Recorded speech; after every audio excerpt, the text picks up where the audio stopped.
சாகா வழங்கும் spoken English course.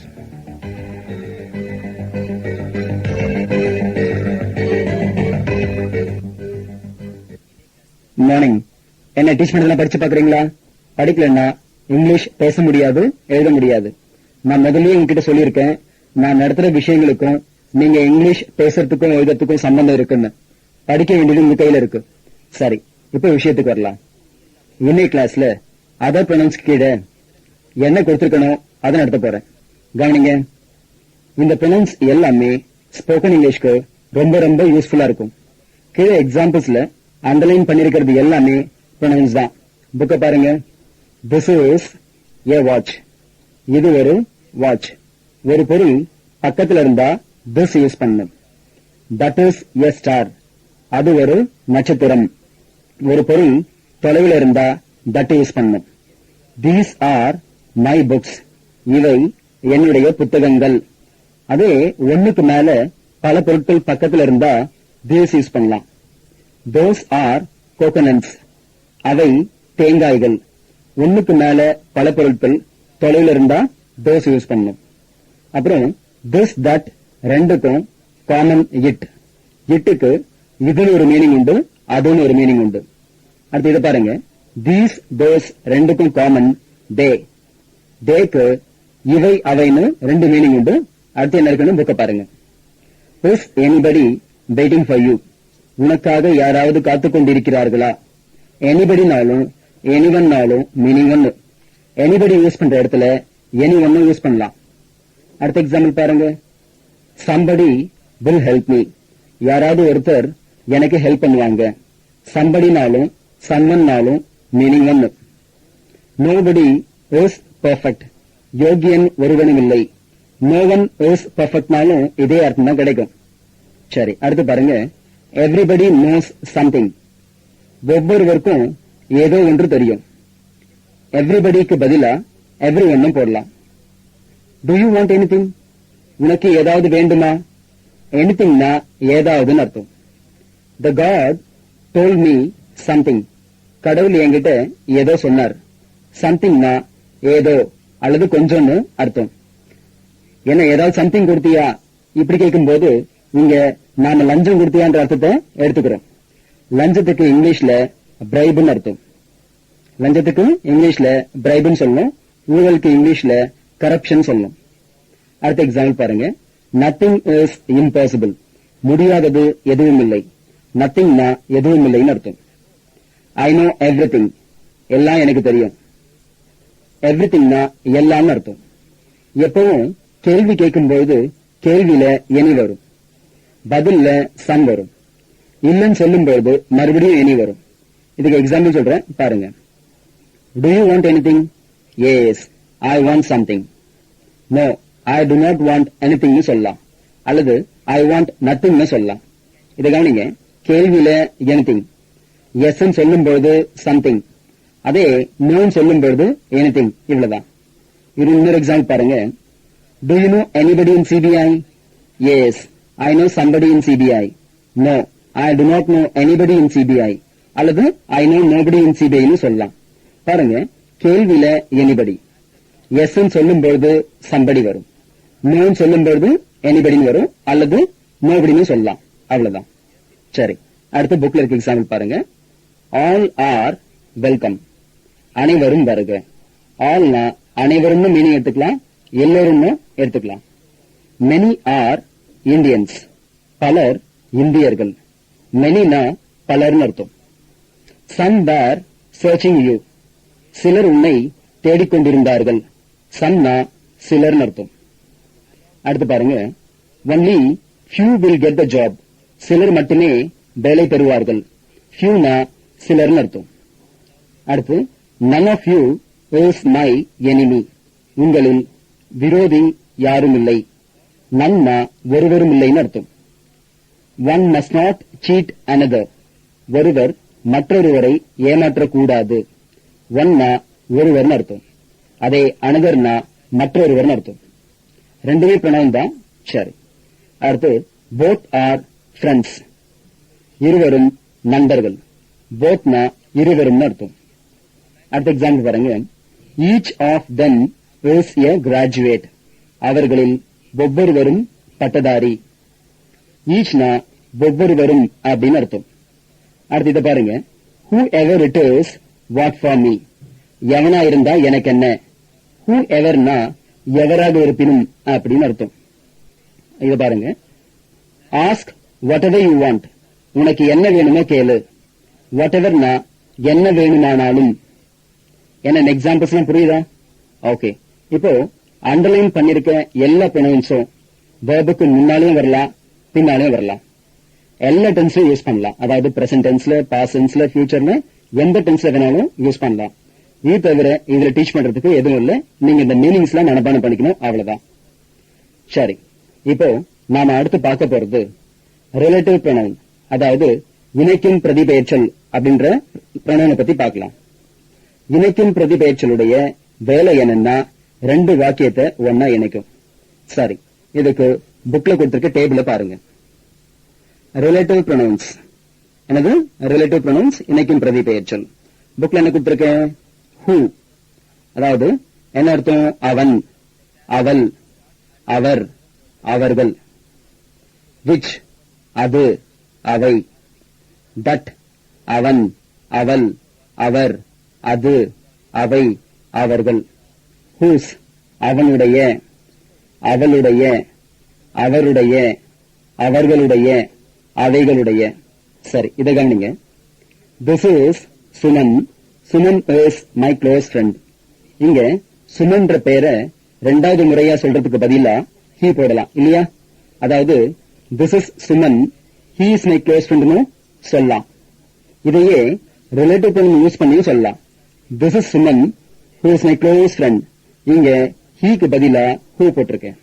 இப்போ இதுவரைக்கும் ரெண்டு வாக்கியமா இருந்தது who போடும்போது ஒரே வாக்கியமா மாறிடும். இங்க whoக்கு என்ன அர்த்தம்? அவன் அர்த்தம். இதே சுமன்ற பெயருக்கு பதிலா சுமத்தின்னு இருந்தா whoக்கு என்ன அர்த்தம்? அவன் அர்த்தம். இங்க whoக்கு முன்னால பின்னால பங்க்சுவேஷன் எதுவும் வரக்கூடாது. இன்னொரு விஷயம், W ஸ்மால் லெட்டர்ல தான் வரும். அதே போல உச்சரிக்கும் போது இந்த ஹூவை பிச்சை ஏற்றி உச்சரிக்கூடாது. அந்த வாக்கியத்துல உள்ள மற்ற வார்த்தைகளை எப்படி உச்சரிப்பீங்களோ அதே போலதான் இதையும் உச்சரிக்கணும், அவ்வளவுதான். அதாவது this is Suman who is my close friend னு சொல்லணும். இதையே this Suman who is my close friend னா இது கேள்வி ஆயிடும். இது சுமன் யார் ஏன் நெருங்கிய நண்பன் அப்படின்னு அர்த்தம் ஆயிடும். இது போல நீங்க இந்த ஹூவை பிச்சை ஏற்றி சொல்லக்கூடாது. ஏன்னா நீங்க அது போல பிச்சை மாத்தி உச்சரிச்சா அர்த்தமே தலைகீழாயிடும். சரி, உங்களுக்கு இன்னொரு டவுட்டும் வரலாம். என்ன சார், ஹூனா யார், விச்னா எது எவை, ஹூஸ்னா யாருடையது எதனுடையது, இதெல்லாம் கேள்வியாரும் சொல்லி கொடுத்தீங்களே, இப்ப இதுக்கு வேற மீனிங் சொல்றீங்களே, எப்படி சார் கன்ஃபியூஸ் பண்ணிக்காம எப்படி சார் புரிஞ்சுக்கிறதுனா ரொம்ப சிம்பிள். கேள்வியா வந்தா இந்த ஹூ, விச், ஹூஸ் மூணும் வாக்கியத்தின் ஆரம்பத்துல வரும், அல்லது வாக்கியம் முடியும் பொழுது கேள்விக்குள்ள முடியும். இது ரெண்டுமே இல்லாம வந்தா இது ரிலேட்டிவ் ப்ரொனவுன் தெரிஞ்சுக்கணும், அவ்வளவுதான். அப்புறம் ஸ்போக்கன் இங்கிலீஷ்ல இந்த ரிலேட்டிவ் ப்ரொனவுன்ஸ் யூஸ் பண்ண வேணாம், எழுதும் போது மட்டும் யூஸ் பண்ணா போதும். பெரும்பாலும் இதெல்லாம் ரிட்டன் இங்கிலீஷ் தான் பார்க்க முடியும். இதே ரிலேட்டிவ் ப்ரொனவுன்ஸ் ரெண்டு சென்டென்ஸ் ஜாயின் பண்ணாம இப்படியும் வரலாம். ஒன் ஹூ டிரைவ்ஸ், எவர் ஒருவர் ஓட்டுகிறாரோ. ஒன் ஹூ டீச்சர்ஸ், எவர் ஒருவர் கற்பிக்கிறாரோ. ஒன் ஹூ ஆக்ட்ஸ், எவர் ஒருவர் நடிக்கிறாரோ. இத பாருங்க, இதுக்கு எக்ஸாம்பிள் சொல்றேன், புரியும். The student who comes to class daily will get a prize. எந்த ஒரு மாணவன் வகுப்பிற்கு தினமும் வருகிறானோ அவன் ஒரு பரிசு பெறுவான். இத பாருங்க. Those who did not pay the exam fees cannot write the exam. Exam fees pay பண்ணாதவங்க எல்லாம் எக்ஸாம் எழுத முடியாது. சோ இது போல ரிலேட்டிவ் ப்ரொனவுன் யூஸ் பண்ணலாம். சரி, இப்போ நான் புக்ல கொடுத்திருக்கேன் எக்ஸாம்பிள்ஸ் பாருங்க. அப்புறம் இத பாருங்க. ஹூ சிங்குலர் ப்ளூரல் ரெண்டுத்துக்கும் யூஸ் பண்ணலாம், எல்லா டென்ஸுக்கும் யூஸ் பண்ணலாம். ஆனா மனிதர்களுக்கு மட்டும்தான் யூஸ் பண்ணணும். எக்ஸாம்பிள் பாருங்க. ஐ met mister Ramani who is working in government department. நான் ரமணியை சந்தித்தேன், அவர் அரசாங்க துறையில் வேலை செய்து கொண்டிருக்கிறார். We saw a man who invented telephone. தொலைபேசியை கண்டுபிடித்தவரை நாங்கள் பார்த்தோம். This is Miss Manorama who has done Guinness record. இது மனோரமா, அவர் கின்னஸ் சாதனை புரிந்திருக்கிறார். இங்க திஸ்ன்ற வார்த்தை ஆளை குறிக்குது. இது போல சில இடங்கள்ல இந்த திஸ்ன்ற வார்த்தை அல்லது தட்டுன்ற வார்த்தை ஆளை குறிக்கிறதுக்கும் வரும். நிறைய எக்ஸாம்பிள்ஸ் இது போல கொடுத்துட்டே போல who யூஸ் பண்ணி. அடுத்து which பாருங்க. whichனா அது அவைன்னு அர்த்தம். which சிங்குலருக்கும் யூஸ் பண்ணலாம், ப்ளூரலுக்கும் யூஸ் பண்ணலாம், எல்லா டென்ஸ்லயும் யூஸ் பண்ணலாம். அனிமல்ஸ்க்கு யூஸ் பண்ணலாம் அல்லது திங்ஸ்க்கு யூஸ் பண்ணலாம். சரி, இப்ப எக்ஸாம்பிள்ஸ் பாருங்க. I lost the pen which I bought yesterday. நேற்று நான் வாங்கிய பேனாவை தொலைத்து விட்டேன். There is a machine which cost 2 lakhs. 2 லட்சம் ரூபாயில் ஒரு மெஷின் இருக்கிறது. I do not want anything which disturbs me. என்னை தொந்தரவு செய்யறது எதுவும் எனக்கு வேணாம். இது போல நிறைய எக்ஸாம்பிள்ஸ் which யூஸ் பண்ணி கொடுத்துட்டே போலாம். இதே ரிலேட்டிவ் ப்ரோனவுன் which எப்படியும் சென்டென்ஸ்ல யூஸ் பண்ணலாம். எப்படி இந்த which ரிலேட்டிவ் ப்ரோனவுன்ல இன்னொரு மாதிரி யூஸ் பண்ணலாம். இதுக்கு எக்ஸாம்பிள்ஸ் வர கவனிங்க. The thing which grinds is a grinder. எது அரைக்கிறதோ அது grinder. The thing which cooks is a cooker. எது சமைக்கிறதோ அது cooker. The company which issues shares is a public limited company. பங்குகளை எந்த கம்பெனி வெளியிடுகிறதோ அது பொது நிறுவனம். அடுத்து நாம் பார்க்க போறது that.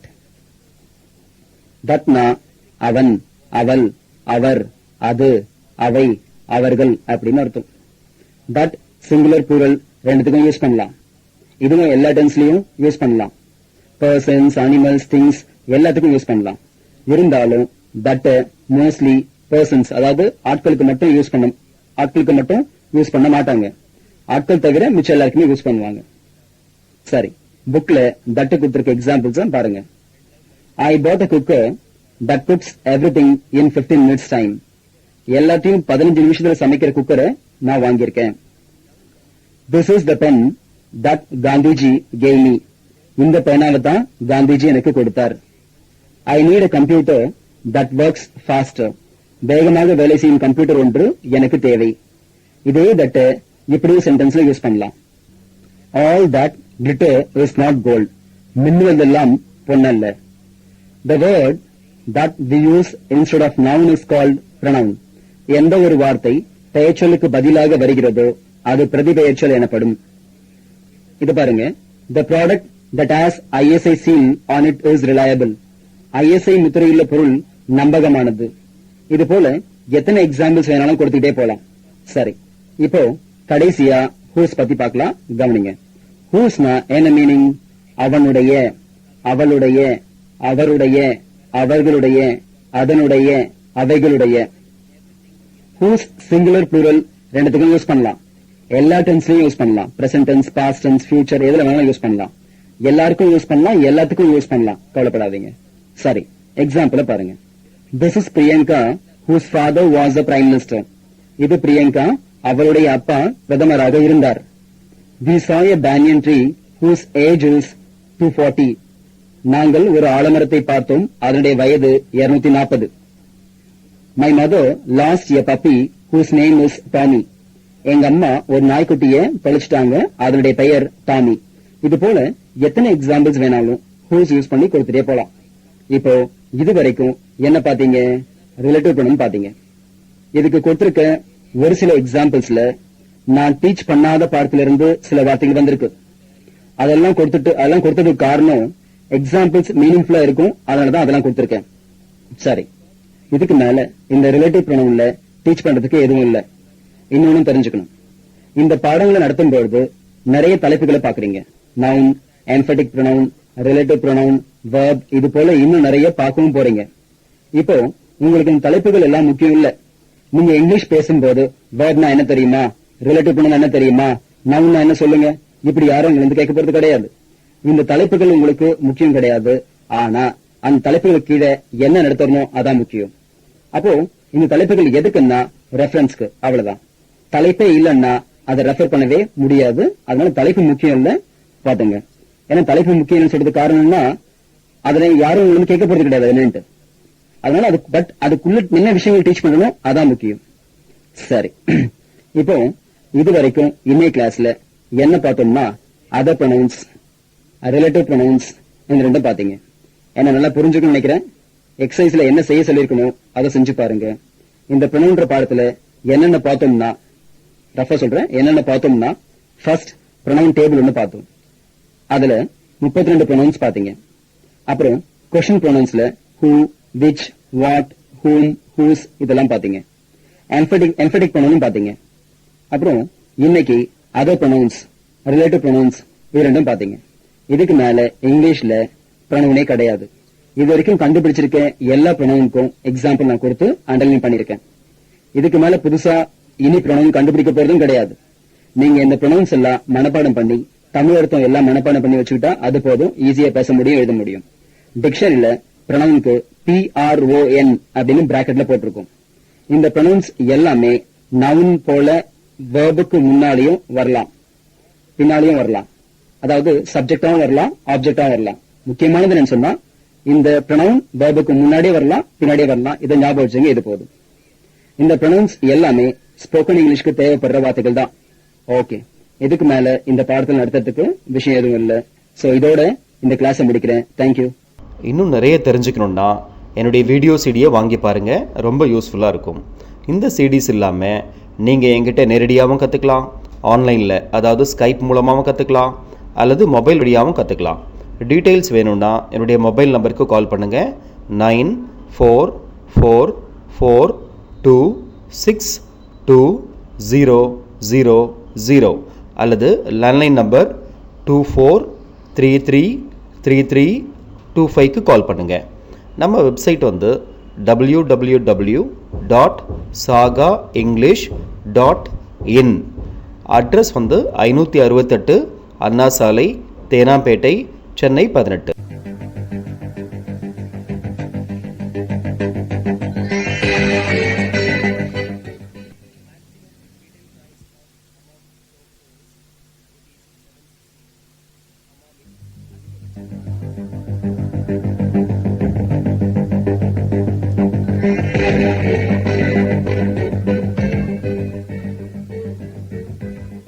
சாகா வழங்கும் ஸ்போக்கன் இங்கிலீஷ் கோர்ஸ்.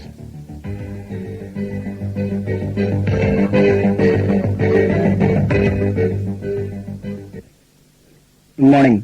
இன்னைக்கு கிளாஸ்ல நாம பார்க்க போறது நியூ லெசன், அட்ஜெக்டிவ். தமிழ்ல பெயருரிச்சல்னு அர்த்தம். என்ன கொடுத்திருக்கேன், புக்க பாருங்க. The word we add with noun to give some meaning is called adjective. பெயர்ச்சொல்லை பற்றி சொல்லும் வார்த்தை பெயர் உரிச்சொல் எனப்படும். அட்ஜெக்டிவ் பெயர்ச்சொல்லை பத்தி, அதாவது ஒரு ஆளை பத்தியோ ஒரு இடத்தை பத்தியோ அல்லது ஒரு பொருளை பத்தியோ சொல்லும். இதான் இதனுடைய வேலை. சரி, இதுக்கு எக்ஸாம்பிள் சொல்றேன் பாருங்க. I met a boy. நான் ஒரு பையனை சந்தித்தேன். இதுல adjective இல்ல, I met a boy, that's all. இதையே I met a good boy. நான் ஒரு நல்ல பையனை சந்தித்தேன். I met a bad boy. நான் ஒரு கெட்ட பையனை சந்தித்தேன். I met a clever boy. நான் ஒரு புத்திசாலியான பையனை சந்தித்தேன். I met a foolish boy. நான் ஒரு முட்டாள் பையனை சந்தித்தேன். I met a rich boy. நான் ஒரு பணக்கார பையனை சந்தித்தேன். I met a poor boy. நான் ஒரு ஏழை பையனை சந்தித்தேன். I met a tall boy. நான் ஒரு உயரமான பையனை சந்தித்தேன். I met a little boy. நான் ஒரு குட்டையான பையனை சந்தித்தேன். I met a fat boy. நான் ஒரு பருமனான பையனை சந்தித்தேன். I met a thin boy. நான் ஒரு ஒல்லியான பையனை சந்தித்தேன். இது போல இன்னும் சொல்லிக்கிட்டே போலாம். இப்போ இந்த எக்ஸாம்பிள்ஸ்ல வந்திருக்க good, bad, clever, foolish, rich, poor, tall, little, fat, thin இந்த வார்த்தைகள் எல்லாமே அட்ஜெக்டிவ் தான். டிக்ஷனரியில இந்த வார்த்தைகளுக்கு பக்கத்துல ஏடிஜே போட்டிருக்கும். இது போல எந்தெந்த வார்த்தைக்கு பக்கத்துல ஏடிஜே இருக்கோ அது எல்லாமே அட்ஜெக்டிவ். இந்த வார்த்தைகள் எல்லாமே பாய் என்ற நவனை பத்தி ஏதோ சொல்லுது. இது போல நவனை பத்தி ஏதோ சொல்ற வார்த்தைகள் தான் அட்ஜெக்டிவ். இப்போ விஷயத்துக்கு வரலாம். புக்க பாருங்க. Place of use. A adjective before noun, singular or plural. இப்போ இந்த adjective சென்டென்ஸ்ல எங்க யூஸ் பண்றது அப்படின்னு பார்க்க போறோம். adjective ரெண்டு இடங்கள்ல யூஸ் பண்ணலாம். ஒன்னு நவுனுக்கு முன்னால அல்லது adjectiveக்கு பின்னால நவுனே இல்லாம. முதல்ல அட்ஜெக்டிவ் நவுனுக்கு முன்னால வர போல எக்ஸாம்பிள்ஸ் பார்க்கலாம். இது போல அட்ஜெக்டிவ்க்கு பின்னால வர நவுன் சிங்குலராவும் இருக்கலாம் அல்லது புளூரலாவும் இருக்கலாம். சரி, புக்ல கொடுத்திருக்க எக்ஸாம்பிள்ஸ்ல ஒவ்வொன்னா பாருங்க. You are a clever boy. நீ ஒரு புத்திசாலியான பையன். Sita is a beautiful girl. Sita ஒரு அழகான பெண். she will buy a new TV. அவள் ஒரு புதிய டிவியை வாங்குவாள். Vijayakanth helps poor people. Vijayakanth ஏழை மக்களுக்கு உதவுகிறார். Gandhiji was a great leader. Gandhiji ஒரு தலைசிறந்த தலைவராக திகழ்ந்தார். Do you want two wives? உனக்கு 2 மனைவிகள் வேண்டுமா? I love and respect national anthem. நான் தேசிய கீதத்தை மதிக்கிறேன், நேசிக்கிறேன். Tamil is an ancient language. Tamil ஒரு பழமையான மொழி. My wishes, one God, one religion, one caste, one language, one nation. என்னுடைய ஆசை ஒரே கடவுள், ஒரே மதம், ஒரே ஜாதி, ஒரே மொழி, ஒரே நாடு. இங்க ஒன் என்ன அட்ஜெக்டிவ். இத பாருங்க. Bernard Shaw said marriage is a legal prostitution. திருமணம் என்பது சட்டப்பூர்வமான விபச்சாரம் என்று பெர்னார்ட் ஷா கூறினார். Good books are good friends. நல்ல புத்தகங்கள் நல்ல நண்பர்கள். English is an important language. ஆங்கிலம் ஒரு முக்கியமான மொழி. LIC is a tall building. LIC ஒரு உயரமான கட்டிடம். Benz is an expensive car. Benz ஒரு விலை உயர்ந்த car. This house is my grandfather's. இந்த வீடு என்னுடைய தாத்தாவுடையது. That star is very bright. அந்த நட்சத்திரம் மிகவும் பிரகாசமாக இருக்கிறது. I hate these people. நான் இந்த மக்களை வெறுக்கிறேன். Those books will help you. அந்த புத்தகங்கள் உனக்கு உதவும். Many Indians do not know English. பல இந்தியர்களுக்கு ஆங்கிலம் தெரியாது. Only some movies are nice. சில படங்கள் மட்டுமே நன்றாக இருக்கிறது. All the planets are orbiting the sun. எல்லா கோள்களும் சூரியனை சுற்றி வருகின்றன. This is the last example. இதுதான் கடைசி உதாரணம். இது போல எத்தனை எக்ஸாம்பிள்ஸ் வேணாலும் கொடுத்துட்டே போலாம். இந்த எக்ஸாம்பிள்ஸ்ல அட்ஜெக்டிவ் எல்லாம் அண்டர்லைன் பண்ணிருக்கேன். எல்லா அட்ஜெக்டிவும் பாருங்க நவுனுக்கு முன்னால வந்திருக்கு. என்ன புரியுதா? இப்போ இந்த எக்ஸாம்பிள்ல வர this, that, these, those, many, some, all இதெல்லாம் ஏற்கனவே ப்ரொனவுன்ற பாடத்திலையும் பார்த்திருக்கும். அங்க இதுக்கெல்லாம் வேற மீனிங். அதே இங்க இதுக்கெல்லாம் வேற மீனிங். இத புரிஞ்சுக்கிறது ரொம்ப சிம்பிள். இந்த வார்த்தைகள் எல்லாம் நவுனுக்கு முன்னால வந்தா இந்த மீனிங் எடுத்துக்கணும். அதே நவுன் இல்லாம வந்தா அந்த மீனிங் அவ்வளவுதான். சரி, இதுவரைக்கும் அட்ஜெக்டிவ் நவுனுக்கு முன்னால வர போல எக்ஸாம்பிள்ஸ் பார்த்தோம். இப்போ அட்ஜெக்டிவ்க்கு பின்னால நவுனே இல்லாம எப்படி வரும்ன்றதை பார்க்க போறீங்க. கவனிங்க. புக்ல என்ன கொடுத்திருக்கேன்? Adjective without noun. இதுக்கு எக்ஸாம்பிள்ஸ் பாருங்க.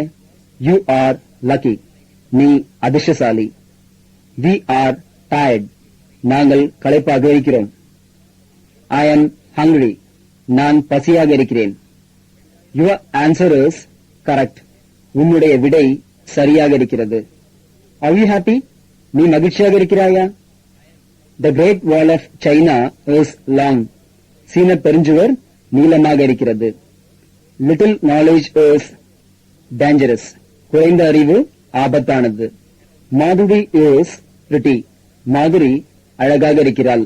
பொதுவா prettyன்ற வார்த்தை முகம் மட்டும் அழகா இருந்தா யூஸ் பண்ணணும். மொத்தமா அழகா இருந்தா பியூட்டிஃபுல் யூஸ் பண்ணணும். அப்புறம் பியூட்டிஃபுல் பெண்ணுக்கு யூஸ் பண்ணணும். அதே ஆண் அழகா இருந்தா ஹேண்ட்ஸம்ன்ற வார்த்தை யூஸ் பண்ணணும். சரி, every man is handsome. ஒவ்வொரு ஆணும் அழகாக இருக்கிறான். Nothing is impossible. முடியாதது எதுவும் இல்லை. Japanese are active. ஜப்பானியர்கள் சுறுசுறுப்பானவர்கள். Your sister is careful. உன்னுடைய சகோதரி கவனமாக இருக்கிறாள். You are honest. நீ நேர்மையாக இருக்கிறாய். The election was peaceful. தேர்தல் அமைதியாக இருந்தது. கண்ணுமிழா library is open all days. கண்ணுமிழா நூலகம் எல்லா நாட்களும் திறந்திருக்கிறது. Is your dog healthy? உன்னுடைய நாய் ஆரோக்கியமாக இருக்கிறதா? Don't be selfish. சுயநலவாதியாக இருக்காதே. Be ready. தயாராக இரு.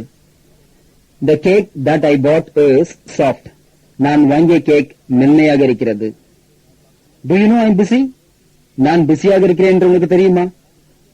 Alexander Graham bell invented telephone. It is very useful. Graham bell தொலைபேசியை கண்டுபிடித்தார். அது மிகவும் பயனுள்ளதாக இருக்கிறது.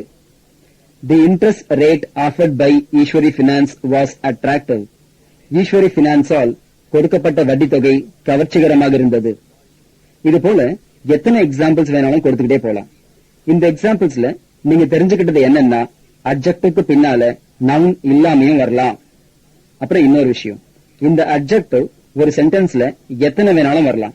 ஃபார் எக்ஸாம்பிள், இது கவனிங்க. Wish you a happy bright prosperous new year.